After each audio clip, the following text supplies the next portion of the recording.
All right, so hopefully you feel okay about applying that linearity property of Laplace transforms. The next thing we're going to talk about is Laplace transforms of derivatives.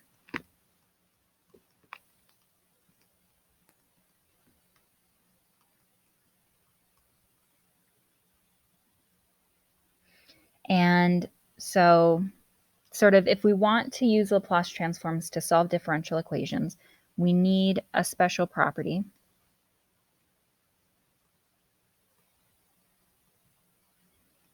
to account for Laplace transforms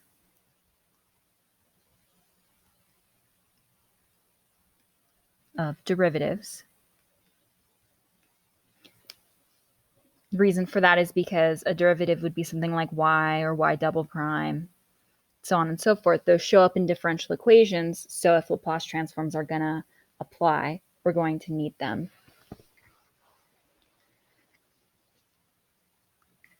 For that type of term.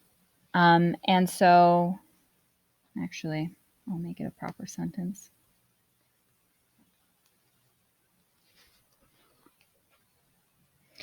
The property for some function f of t with derivatives f prime of t, f double prime of t, so on and so forth, down to the nth derivative of t, where you might be taking the Laplace transform, is going to be given by this formula.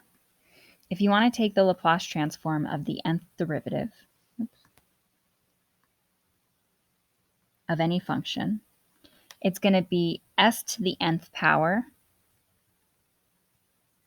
times the Laplace transform of that function minus s to the n minus 1th power of the function evaluated at 0, s to the n minus 2th power f prime of 0, carrying on down until you have no more powers of s left and no more derivatives of f below the nth derivative, where L of f was that capital F,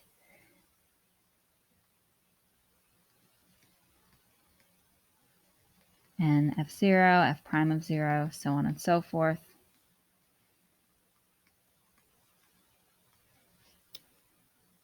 Are just, well, f and its derivatives evaluated at 0.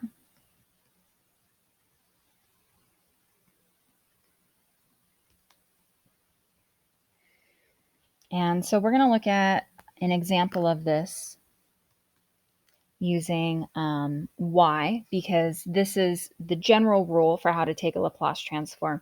You all are going to have y's in your differential equations, and I know changing notation can be a little intimidating. So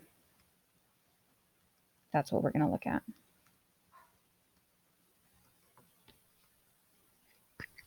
But, cat, stop it.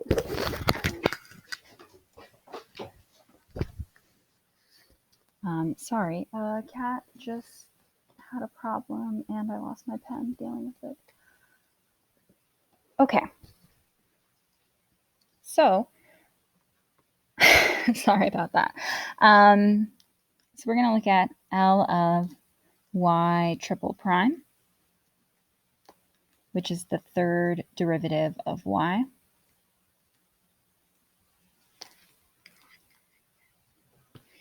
And so if we saw this in a differential equation for an initial value problem, we would be given like y of 0, y prime of 0, so on and so forth.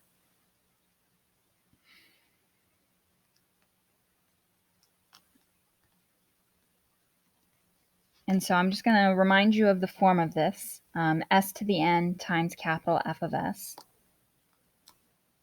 I'll do n first.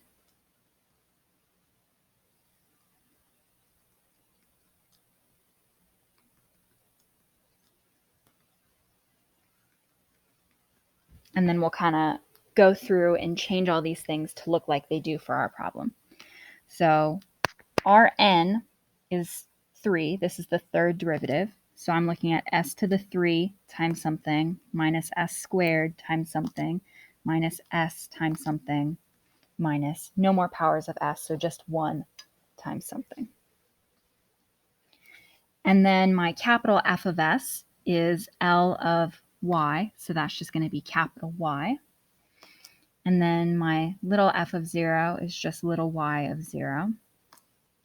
Then I just start going up derivatives until I run out of entries that have to be filled.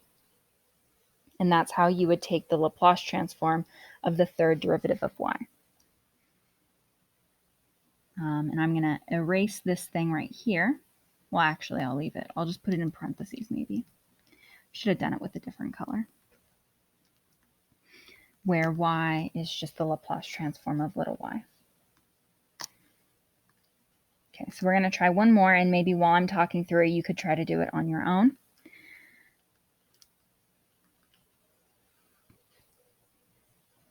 To make sure that this is really clicking. So I want L of y double prime now. So that's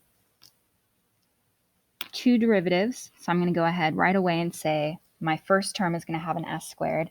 And then I'm going to say, and then I would have a minus s, and then minus something else. And then the first term is always y, the forward Laplace transform of little y. And then I use my y of 0, and then I keep going up by y prime of 0 until I've filled in all the spaces, but I've already done that here. So that is how you take the Laplace transform of a derivative. And I guess it's worth noting right here and also right up above that the last initial condition you use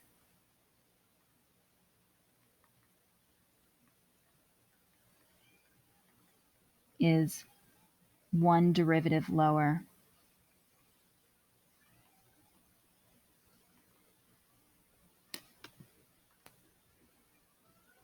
than then you're taking the transform.